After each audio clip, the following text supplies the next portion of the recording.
Steve and Jill here. Hello. Welcome to the Land Academy Show.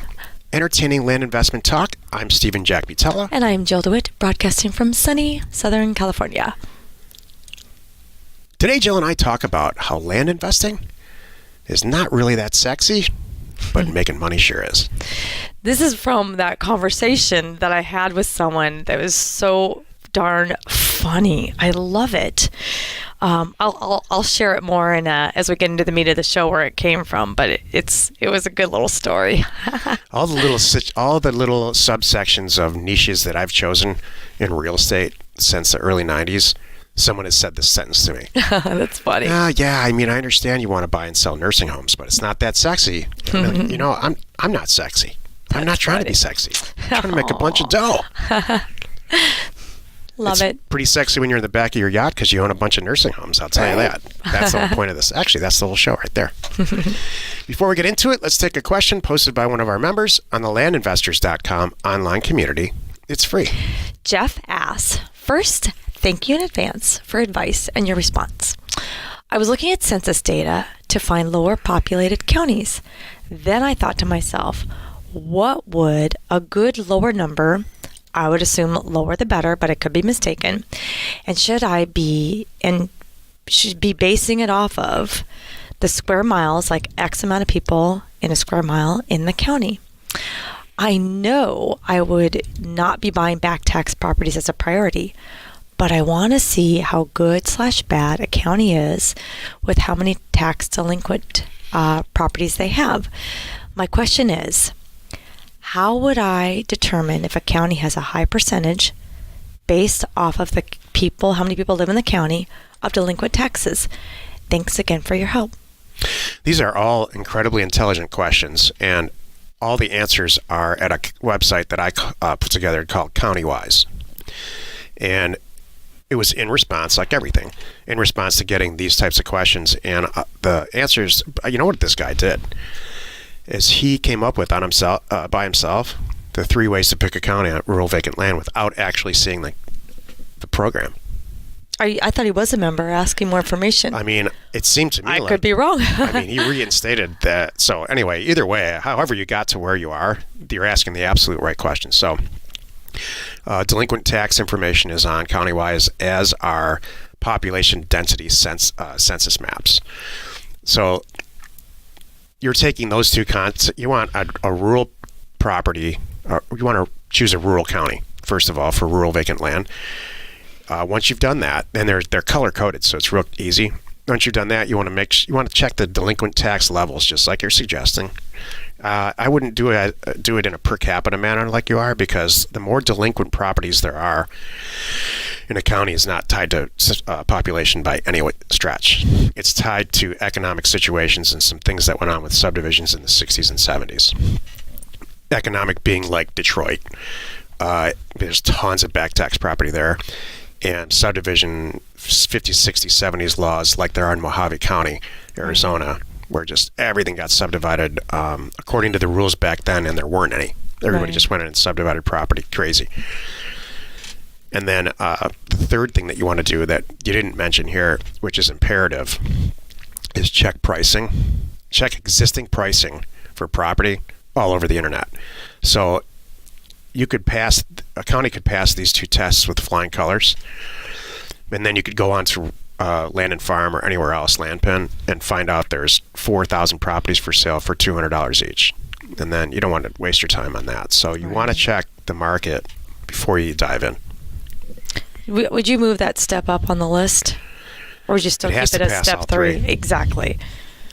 I almost think, when I'm doing, it's almost like, what's the fastest, easiest thing to do is probably, as I'm thinking of a county, let's just see what's available in that county. Because that one because if it could pass 1 and 2, it's rural, it's got a good mix of delinquent, not a lot. Okay, I'm feeling good there. And then number 3, oh, forget it. There's so many properties out there. I don't want to mess with that. So I might reverse it sometimes. Well, the whole thing takes 30 seconds if you've done it a few times. I understand if you're brand new, that's not the case. But, right. I get to stage 3. I'll probably check this day now at this level. I'll probably check 10 or 15 counties before I just make a decision to send out, Right. to really look further into one. Yep. You know, in the really, really rural counties, this is hard to explain because you just have to kind of feel it. And the more that you do it, the more you feel it. Right. This is for rural vacant land only. It's not for infill lots at all. You'll get the hang of it. County-wise will really help. I don't think, it sounds like with your questions that you haven't been to County-wise yet, which is totally free for everybody. And check out the counties there. That's why I designed County-wise, to answer your question.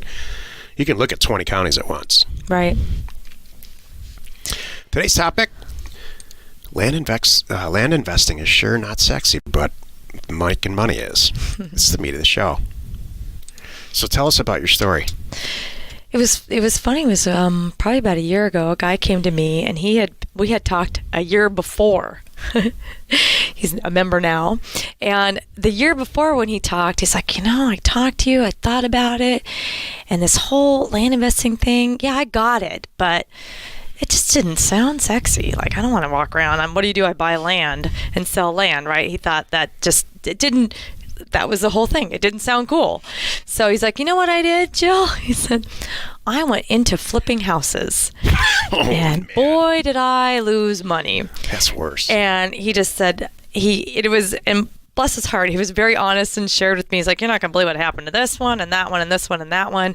It was so much work. It was so hard. There were times I did not make money. How much energy I put into it, 4 months of energy for $10,000 is not enough money, kind of thing. Not like those numbers. I'm like, I get it. And he's like, Jill, I'm back. He's like, I'm here to tell you that, wow, was I, now I get it. And so that was his whole thing.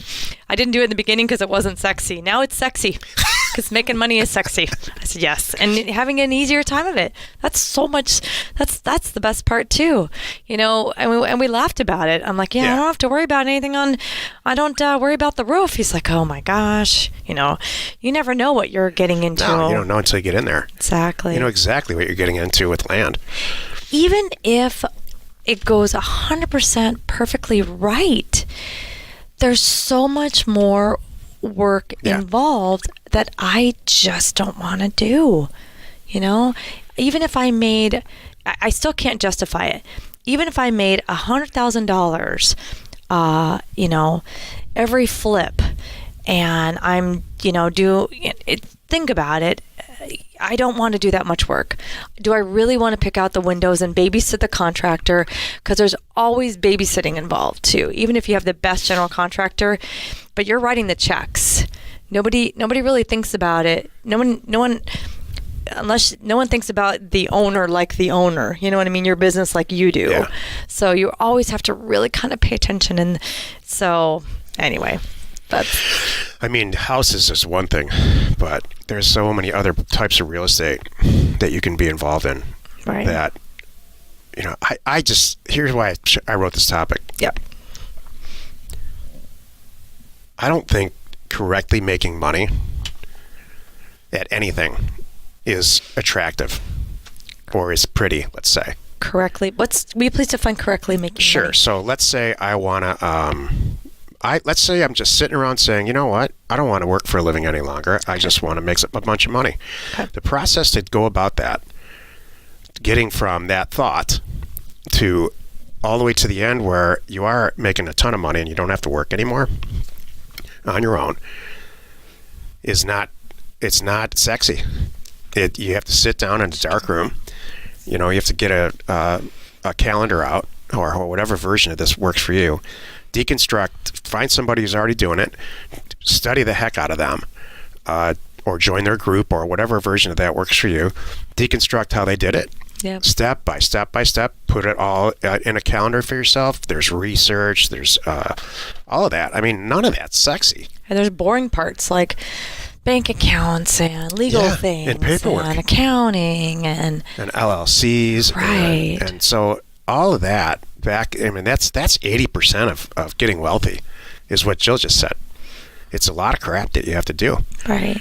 And tons of talking on the phone with people that just don't get it. Right. Until you can reach a critical mass where renovating one house or buying one property and having it fail just doesn't matter because there's so much other stuff going on, money being made, or you can have. We've reached a critical mass in all of our. I'm happy to report all of our businesses now where if something really failed, it would be fine.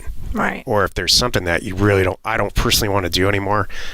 I've got probably 10, 15 people I can say, hey, we just take this over and figure it out. Let me know.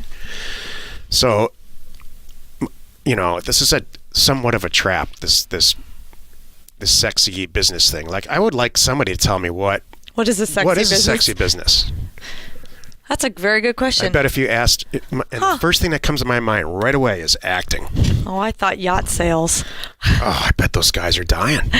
You think? Oh, but it'd be kind of fun just being on a boat all day and just showing people boats. I mean, I thought that would be sexy and fun. I'm not thinking about that what work goes into it. That's true. The paperwork and the stuff and there's boats in the back that no one knows about that are rotting. And stuff. How about just being a yacht assist? No, I'm trying to think. Is there a fun is there one fun job in there? I don't know. This is the whole thought process I went into writing this thing, because there isn't one. Yeah. You can't think of one, can you? And I can't either. No, everything takes work. All the stuff at the end is fun. Yeah. Like, it's where we are now. This is a blast for me. Like, okay, well, let's play this game for just a second, though. Follow me. You're walking into a party, and, any occupation. What occupation would you use at a dinner party that everybody go, that's a cool job?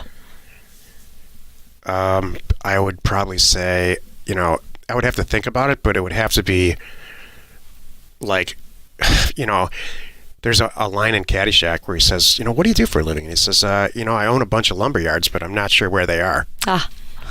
Something like that. So is a lumber yard sexy? No, but owning 10 of them and not knowing where they are is. Which is my point. The money part of it is. I personally get to choose the leather that goes into interiors of Mercedes-Benz vehicles. The leather? The leather. I would like that job. For me, that's a sexy job.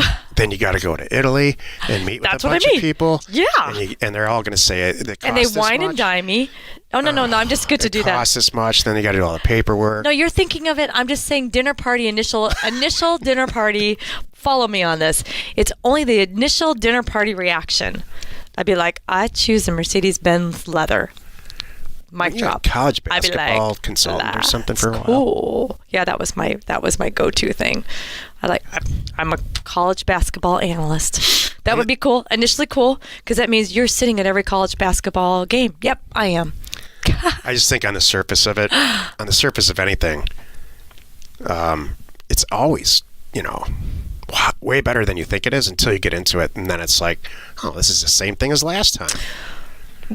Well, I would like to follow that for just a second.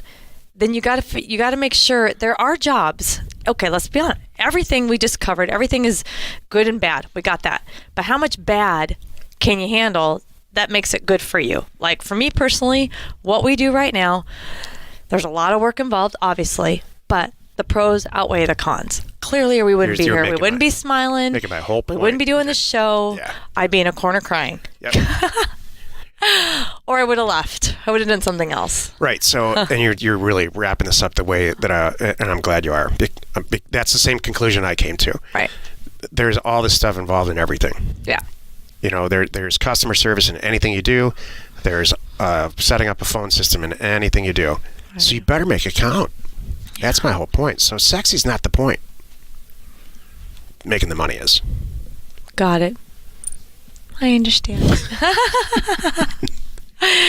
There's nothing I can say that's gonna make that's gonna make your point any better. That was perfect. Okay.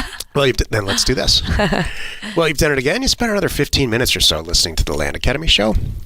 Join us next time for Finance Friday with me, Steven Butala, and Justin Sleva. And we answer your questions posted on our online community at landinvestors.com. It is free. You're not alone in your real estate ambition. I think we made our point. I think so also.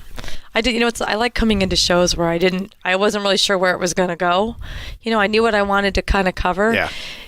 And then we got to the same conclusion. I think that was great. And I think we got our point across. What's so funny? I agree with you Okay. completely. We got to the same conclusion. Yep. I think that helps everything. The pros have to outweigh the cons. So that's good. Hey, so wherever you are listening or watching, please rate us there. We are Steve and Jill. Information And inspiration to buy undervalued property.